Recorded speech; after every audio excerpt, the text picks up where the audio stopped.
At malamang sa malamang yung Amerika, mga kababayan, hawak ang ilang mga alien technology, fallen angel technology, mga kababayan. Ni-reverse engineering nila nung yung iba, na-capture nila yung mga yung mga UFOs, yung mga spacecraft nila, ni-reverse engineering. Kaya nagpa-imbestiga po yung Congress ng Amerika 2 to 3 years ago yata yon.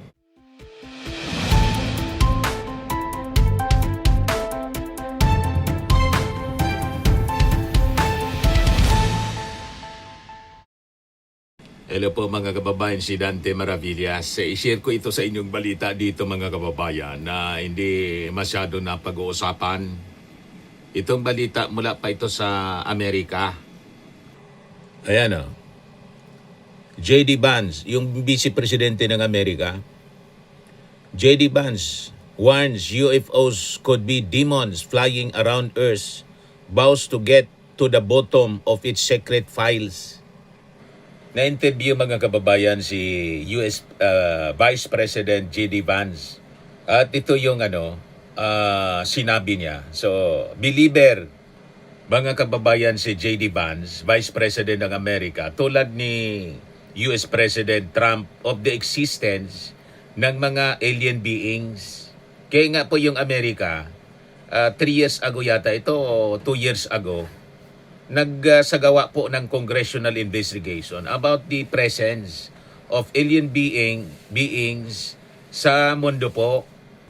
Yan yung congressional investigation as reported by CBS News. Pwede ninyo siyang i-search. UFO whistleblower says US recovered non-human biologics from crash sites. Yan UFO sightings from USS Jackson. They rose from the ocean, then vanished, sabi po ni Alexandro Wiggins. So ito na po yung disclosure na sinasabi ko po sa inyo na sa totoo lang, in the Bible, minention po ang existence ng mga extraterrestrial beings, mga UFOs sa modern man, aliens ang tawag. Pero kay Vice President J.D. Vance, tama yung kanyang belief. Just like President Trump, they believe in the existence, mga kababayan, of alien beings. Pero ang paniwala ni J.B. Vance, mga kababayan, Vice President ng Amerika, they are demons. Mga fallen angels po sila. Just like me, yun din ang aking belief. Kasi nasa Bible po siya. Pero ibigay ko muna sa inyo ang interview kay J.D. Vance, mga kababayan. Ayan So sabi dito mga kababayan sa balita, 3 days ago lang ito, kaya lang hindi masyado pinag-uusapan sa mainstream. US Vice President J.D. Vance is making headlines after sharing his controversial views on extraterrestrial life, saying he believes aliens may actually be demons. Speaking on a conservative podcast, Vance admitted he is obsessed with UFOs, also known as UAPs, unidentified anomalous phenomena, and promised to look deeper into government files that could shed light on the mystery.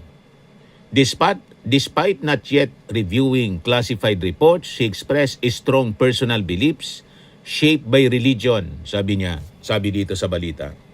Bible believer kasi po si J.B. Vance, kaya parehas kami ng belief because naniwala siya sa revelation sa Bible. Kasi sa Bible, mga kababayan, nireveal siya noon pang panahon, nagpakita ang mga extraterrestrial beings sa mga ancient peoples. Yan ang totoo niyan. And they are coming back, mga kababayan. They have advanced technology. At malamang sa malamang yung Amerika, mga kababayan, hawak ang ilang mga alien technology, fallen angel technology, mga kababayan. Ni-reverse engineering nila nung yung iba, na-capture nila yung mga UFOs, yung mga spacecraft nila. Ni-reverse engineering. Kaya nagpa-imbestiga po yung yung Congress ng Amerika, 2 to 3 years ago yata yon. Mamaya i-replay ko po sa inyo. Tinatago nila kasi noon yung katotohanan, pero ngayon, nire-reveal na pa konti-konti. So, I don't think they're aliens, sabi po ni Vice President Vance. I think they are demons suggesting that unexplained celestial phenomena may have spiritual or supernatural origins rather than extraterrestrial ones. The remarks come as renewed interest in UFO disclosures grows, with Donald Trump posing for the release of government files and Barack Obama recently clarifying past comments about alien life. Vance's statement have sparked mixed reactions online, with some intrigued by the theory and others questioning the blending of politics, religion, and unexplained science. Hindi po siya unexplained science na ipagpapaliwanag na mismo ng mga witnesses, ng mga naka-encounter po mga kababayan dito, including former Canadian Defense Minister Paul Hellyer. Nagpa-interview po si former Defense Minister Paul Hellyer, na interview ng RT, Russian Television. Yan Pwede ninyo itong i-search. RT, Russian Television, Paul Hellyer. Sabi ni Paul Hellyer sa interview ng Russian Television, at least 4 alien species have been visiting Earth for thousands of years. Kita ninyo, nagbabalik sila mga kababayan kasi parte ito ng mga signs of the times, signs of the second coming of Jesus Christ. Masasyak po yung mundo pag nagpakita sila sa mga tao na mismo. Ngayon pa isa-isa pa lang, and based sa mga testimony ng mga high-ranking officials, ng mga leaders ng mundo. You see? Sabi ni Paul Hellyer, they're here pakinggan ninyo yung interview ng Russian Television. Kailan ito? Matagal na. Ayan To Sophie & Co. I'm Sophie Shevardnadze. Paul Hellyer served as the Canadian Minister of Defense in the 1960s, shaping the country's armed forces for years to come. It was only in his retirement that he says he made a life-changing discovery. He became the first cabinet-level politician from a G8 country to publicly state that there is life present on Earth. Is this an elaborate fantasy? Are aliens science fiction? Or is there something to claims of their existence? Extraterrestrial life. For ages, humanity... Is there anything else in the cold darkness of space? Skeptics say there is no proof, but there have always been those who dared to dream. And some even Russian claim to have Television seen report. things with their own eyes. Do aliens exist? Are they already here? Do they pose a threat or a chance for salvation?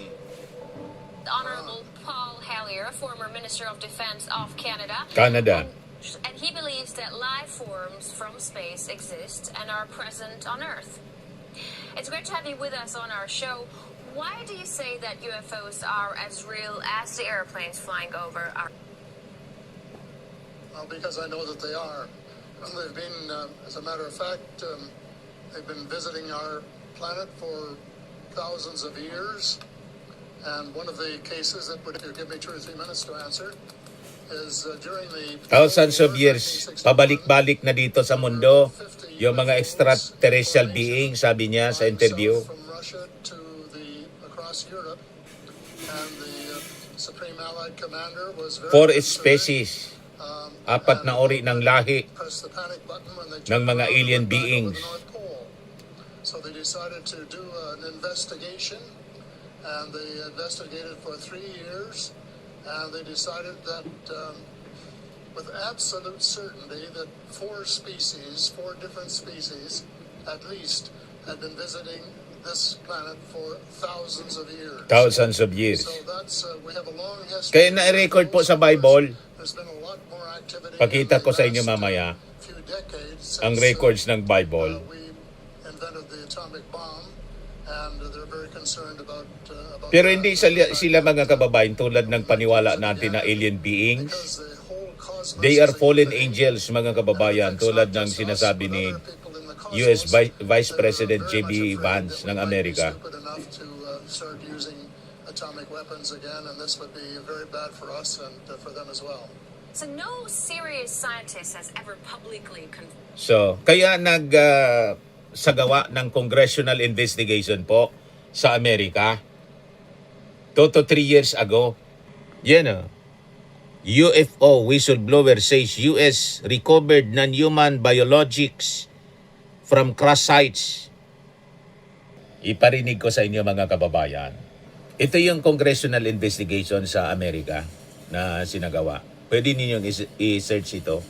UFO whistleblower says 2 years ago pala. US recovered yung biologics. Pakinggan natin. Mr. Chairman, and good morning to our witnesses who are testifying today. I want to thank each of you for being here to discuss a topic of grave importance to our national security. Importante kasi sa national security kasi may mga alien beings. South Carolina. Since the Roswell incident in 1947, many Americans have wondered about the dangers of unknown objects crisscrossing our skies.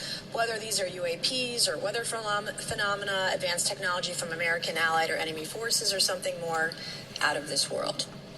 So my first question, I have several questions, and if we could just be quick on these first two, I'm going to ask each of you the same question, and then I'll get to each of you individually. The first one, when you reported your experiences with a UAP, did any of you face any repercussions with your superiors, yes or no? No. Yan o. Congressional No. investigation. I've actually never seen anything personally, believe it or not. So. All right. And then do you believe there's an active disinformation campaign within our government to deny existence of UAPs, yes or no? I don't have an answer to that. As previously stated publicly, yes. I think previously with like Project Blue Book, yes, but currently I don't speak for the United States government. Okay, thank you. I have a few questions for Mr. Graves. What percentage of UAP sightings, in your belief, go unreported by our pilots? This is an approximation based off of my personal Mga experience pilot sila, with the number of naka-encounter. pilots, but I would estimate we're somewhere near 5% reporting perhaps. So like 95% basically don't report seeing UAPs. That's just my personal estimate. In the incident off Yung iba Virginia hindi na Beach, do you nire-report believe kasi the danger nire-ridicule to sila, aircraft ayaw seriously paniwalaan. afterwards reported? Absolutely. Kaya hindi na lang nagsasalita A few ng questions mga for Mr. encounters. Favor. As an expert naval aviator, have you ever seen an object that looked and moved Naval like the aviator Tic Tac siya, UAP? expert. No. Did the Tic Tac UAP move in such a way that defied the laws of physics? The way we understand them, yes. Defying the law of UAP physics. reports as classified weapons Yung tested mga by our kuwan nila, government. But in your experience as a pilot, does our mga government typically spacecraft, test ang bibilis, advanced weapon systems right next to superior. multi-million-dollar jets without informing our pilots? No, we have test ranges for that. It took over 15 years for your encounter with the Tic Tac to be declassified. Do you feel there was a good reason to prevent lawmakers from having access to this footage? No, I just think it was ignored when it happened and it just sat somewhere in a file. Never got reported. In a drawer. It happens a lot up here. Shocker. Mr. Gresh, a couple of questions for you too, sir, this morning. What percentage of UAPs do you feel are adequately investigated by the U.S. government? Of the 5% that are reported. I can only speak Mga for fallen angels my po personal sila. leadership over at NGA. I tried to look at every report that came through that I could triage. So. Do you believe that officials at the highest levels of our national security apparatus have unlawfully withheld information from Congress? Tinatago ng and mga subverted, mga our officials oversight authority? para hindi magpanik ang There mundo. are certain elected leaders that had more information that Yung mga tao sa mundo. Para ngayon may paunti-unti silang disclosures na binibitawan. Kaya ang ginawa nila, may mga movies muna para yung tao masanay about the presence ng ng mga UFOs and aliens. Di ba? 'Yun ang ginawa mga kababayan para masanay na muna pag hindi mahintakutan yung mundo. Di ba? So 'yun, kaya ngayon may mga disclosures na mga kababayan and congressional investigation mismo sa Amerika. I'm not sure what they've shared with certain Gang of Eight members or etc., but certainly I would not be surprised. Okay. You say that the government is in possession of potentially non-human spacecraft. Based on your experience and extensive conversations with experts, do you believe our government has made contact with intelligent extraterrestrials? Something I can't discuss in public setting. Hindi na rin ma-discuss about in public setting. Pero, alam niyang mayroon. At ang sabi, ang America in possession of UFOs, ni-reverse engineering nila. Kaya nakita ninyo yung mga technology ng Amerika, napaka-advanced. As compared sa mga discoveries and inventions ng ibang mga bansa, superior mga kababayan ang Amerika. You see, ni-reverse engineering nila. So, we have tawag dito, fallen angels technology. Something I can't discuss in public setting. Okay, I can't ask when you think this occurred. Ayaw do niyang you believe i-discuss we have publicly. crashed craft, stated earlier, do we have the bodies of the pilots who piloted this craft? As I've stated publicly already in my News Nation interview, biologics came with some of these recoveries. Yeah. May na-recover pa. Mga biologics, I guess ibig human or sabihin, non-human buhay biologics. na alien. Non-human, and that was the assessment of people with direct knowledge on the program I talked to that are currently still on the program. And was this Alien documentary beings. evidence, video, photos, eyewitness? Like, how would that be determined? The specific documentation I would have to talk to you and Skiff about. Gotcha. Okay. So, and you may or may not be able to answer my last question, and maybe we get into a skiff at the next hearing that we have, but who in the government, either what agency, sub-agency, what contractors, who should be called into the next hearing about UAPs, either in a public setting or even in a private setting? And you probably can't name names, but what agencies or organizations, contractors, et cetera, do we need to call in to get these questions answered, whether it's about funding, what programs are happening, and what's out there? I can give you a specific cooperative and hostile witness list of specific individuals that were in those. And how soon can we get that list? I'm happy to provide that to you after the hearing. Super. Thank you. And I yield back. So as written mga kababayan sa Bible, alien beings are real beings. Extraterrestrial beings, mga kababayan. Si Trump mismo, gusto ninyo marinig yung balita tungkol kay Trump in relation sa presence ng mga UFOs? Ito, report ng NBC News. Israel's former space security chief claims aliens exist in Trump knows. Alam ni Trump. Natindihan niya, Mr. Maravillas. Alam nila. Because aliens are real beings. Kaya sige, palipad ng Amerika, mga kababayan ng mga spacecraft. Hindi sa atin sinasabi yung pinaka-mission nila, mga kababayan. Basta gusto lang nila na may mission sila to the moon and beyond. Ganon. Ngayon, pakinggan natin yung report ng NBC. Ito po. Aliens exist and President Trump knows about it. That's according to Israel's former space security chief. In an interview with an Israeli newspaper, he said the aliens have been waiting until today for humanity to develop and reach a stage where we will understand in general what space and spaceships are. NBC News chief global correspondent Bill Neely explains this one. Hi, Alison. Well, this is quite a story, and it comes from the man who headed Israel's space security program for nearly 30 years. Chaim Eshed is making the extraordinary claim that the United States and Israel have been in contact with a group of aliens for years, not immigrants, but extraterrestrials. He has called them the Galactic Federation of Aliens, and he says President Trump is aware of the existence of Kaya these yung aliens Amerika, may and has Space been on Force the na verge of sila. revealing their secrets, he claims, but was asked not to do so by the Federation in order to prevent what he calls mass hysteria. Well, the retired general Ayaw nila na magpanik yung mga tao sa mundo, mas hysteria. Kaya tinatago nila. Don't want to reveal themselves until humanity can evolve, he says, and understand what space really is. Well, the good news is that he claims an agreement has been reached between the US government and the aliens, a contract to May do agreement na yung experiments Amerika here. with aliens. There's also, he says, a secret underground base on Mars where there are American and alien representatives. Malamang yun ang misyon ng Artemis Artemis 2. Israel's defense ministry is 87. He was Mag-establish very well ng permanent, respected, at least until now. And he permanent, settled with an interview with an Israeli newspaper in Hebrew, base but it's really in taken space. off after parts of it were published in English by the Jerusalem Post today. He says he's come forward now in the hope that his news will be accepted as true.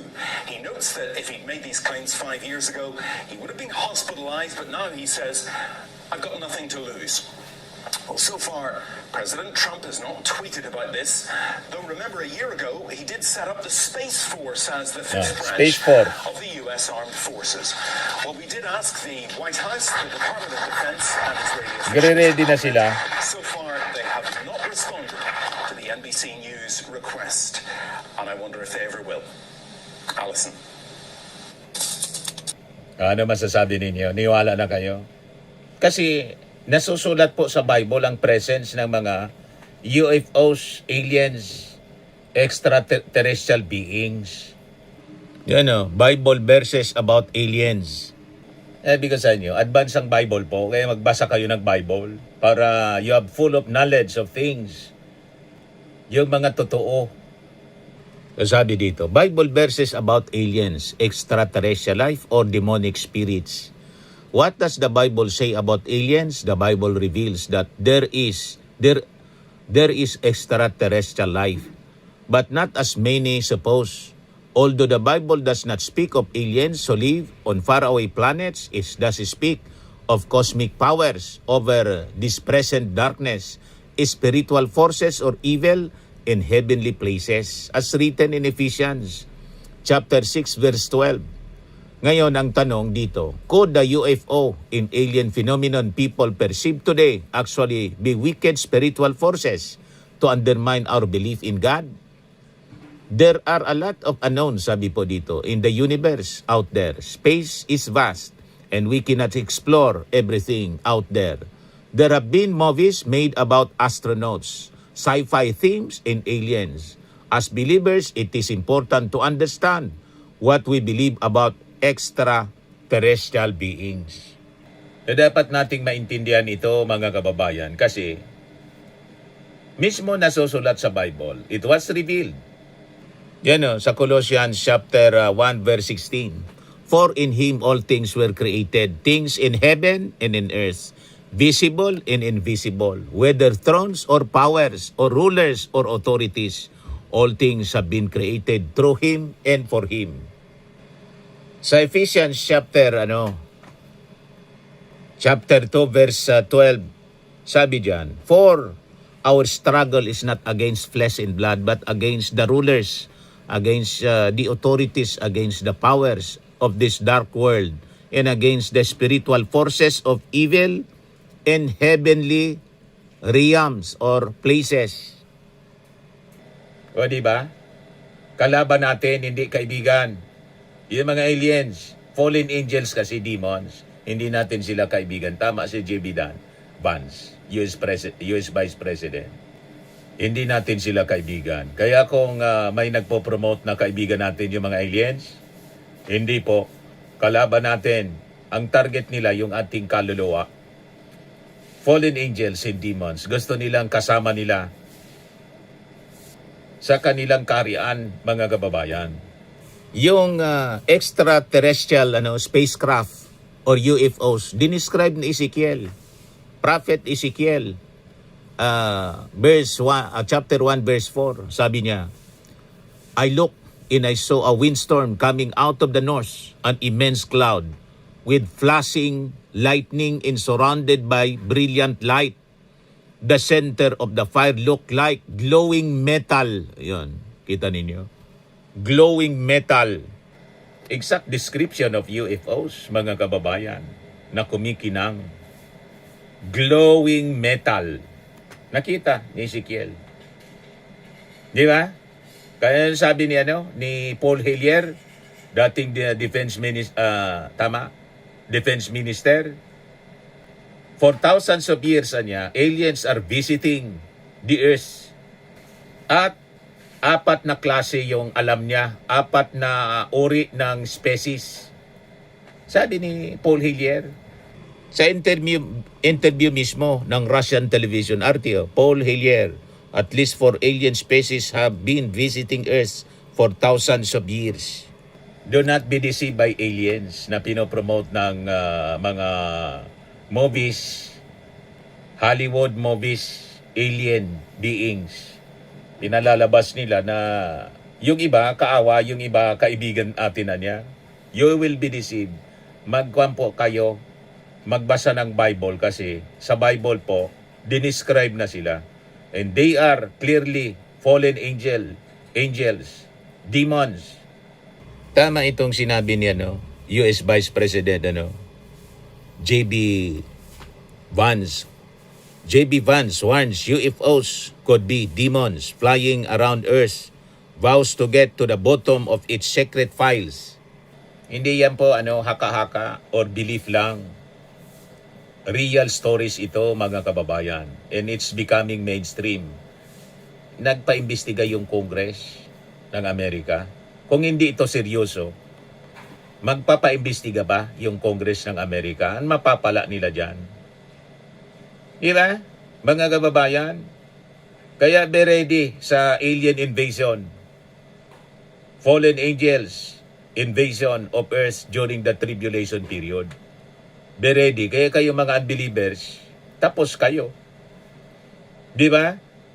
Ang sasama kayo sa mga fallen angels, demons, kasi i-invade sila during the tribulation period. Ito pa, Ezekiel chapter 1 verse 7, ano sabi diyan? Their legs were straight, their feet were like those of a calf, and gleamed like burnished bronze. Sa Isaiah, mga kababayan, chapter 13 verse 5, sabi siya diyan, they come from far away lands, from the ends of the heavens. Imagine, from the ends of the heavens. So far away, far away sila, the Lord and the weapons of his wrath to destroy the whole country. Sa Isaiah chapter 60 verse 8, sabi diyan, who are these that fly along like clouds, like doves to their nests? Ito, kakaibang nilalang ito. In Revelation, mga kababayan, Revelation 9, verse 7 to 11, sabi diyan, the locusts look like horses prepared for battle. On their heads, they wore something like crowns of gold, and their faces resembled human faces. Their hair was like women hair, and their teeth were like lion's teeth. Kakaibang nilalang. They had breastplates like breastplates of iron, and the sound of their wings was like the thundering of many horses in chariots rushing into battle. They had tails with stingers like scorpions, and in the tails they had power to torment people for 5 months. They had as king over them the angels of the abyss, whose name in Hebrew is Abaddon, and in Greek is Apollyon, that is destroyer. Si Satanas na mismo ito, description ito ng Diablo. Ipinakita, mga kababayan, mismo kay Saint John the Revelator sa Revelation. Siya yung author ng Revelation sa New Testament book. Nakita mismo. You see? So kahindik-hindik po ang tribulation period. It will come in the tribulation period, and we are so near, so close, mga kababayan, sa tribulation period. Kawawa yung mga maiiwan. Kung ano-anong kahindik-hindik na nilalang, mga kababayan, tulad ng alien movies, ang ma-encounter ninyo, talagang maintakutan kayo. Di ba? Kasi po, ang mga aliens, UFOs, are fallen angels, demons, tulad ng sinabi ni US Vice President J.D. Vance. Mag-ready kayo. Dinescribe ni Ezekiel, mga kababayan, no? Ezekiel chapter 1. Yan o.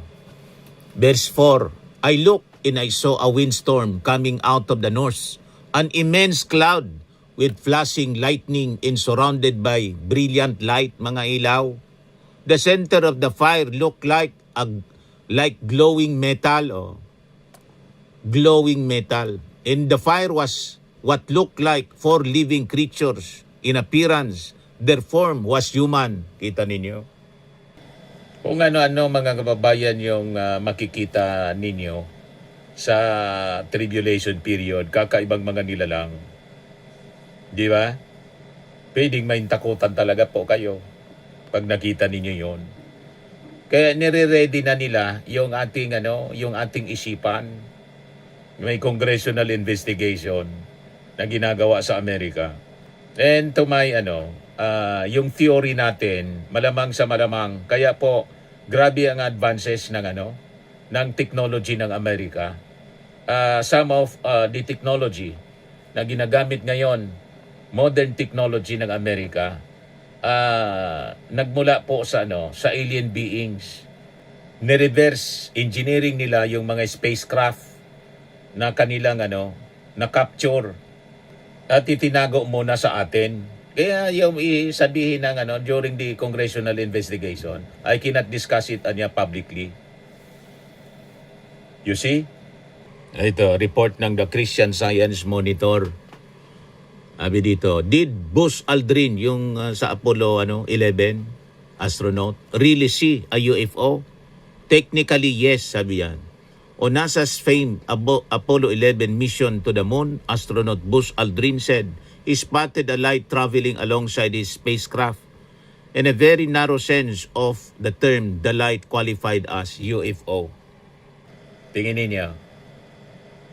Dinescribe sa Bible, kaya hindi magkakamali. Dinescribe siya, the presence of UFOs and alien beings confirmed by the Bible mismo. Sinulat ng mga propeta, mga kababayan, at ng mga apostol, tulad mga kababayan ni San Pablo at saka ni Saint John the Revelator. Sa mga naghanap ng malinis and spacious fitness gym, pumunta lang po kayo sa aming Colossal Fitness Gym. We also offer Grab Car Rental with our brand new 2023 model ng Toyota Innova.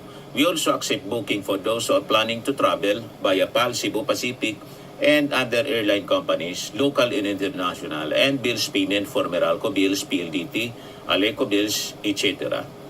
Ang Colossal Fitness Gym is located at 3rd floor Security Bank Building, Landco Business Park, Legazpi City, Albay. For inquiries, look for Chilon Maravillas. Contact number 0966-802-0949. Yan yung aming Innova. Lagi na pong matao sa amin. Pati mga foreigners po, tingnan ninyo. Mga British tourists sila. Ang lalaki ng katawan na, mga kababayan, nag-gym sa amin. Ito naman po, Indian National. Ito mga mga European sila. Ito naman yung bago naming product na binibenta online, Eye Glow Serum. Whitening po siya galing sa South Korea. Tingnan ninyo yung epekto sa aking anak na architect entrepreneur, Riz Maravillas. For inquiries, look for Riz Maravillas on FB. Ito naman po, Firmax Firming and Lifting Cream, pinapahid sa mga pulses and other affected areas. Mainam po ito sa mga pains at paninigas ng mga kasukasuan. Ito po, Automax Radiant Serum. Sa mukha naman yung application. Anti-aging po siya. You will look 10 years younger than your age. Ito naman po yung bagong product naming binibenta online. I am Worldwide Amazing Pure Organic Barley Powdered Drink Mix from Australia. Mainam po siya sa mga cancer patients. Tingnan niyo yan. Cancer free na po siya. Siya si Yoli Tan, ovarian cancer survivor. Sabi niya, barley did not just save my life, it gave me a new life. In 2019, Yoli faced the fight of her life. Through surgery and harsh chemotherapy, I am Worldwide Amazing Pure Organic Barley became her source of strength. It boosted her immune system when she needed it most and gave her the energy to keep going. 100% organic siya, immune system booster, trusted by survivors. For your inquiries and orders, dumiretso na lang kayo sa aking anak na architect entrepreneur, Riz Maravillas.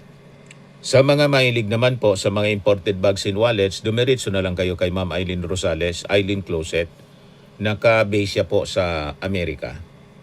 Yan yung kanyang online selling po. Yan. Every Sunday, 7 o'clock in the evening po. Ina-announce naman niya. Sa mga mahilig naman po magpa-spa, try ninyo dito po sa Pamper City, the Medical Aesthetics and Wellness Center. Matatagpuan sa Asiana City, Parañaque City, Metro Manila. Pamper City by OMG, your luxury escape.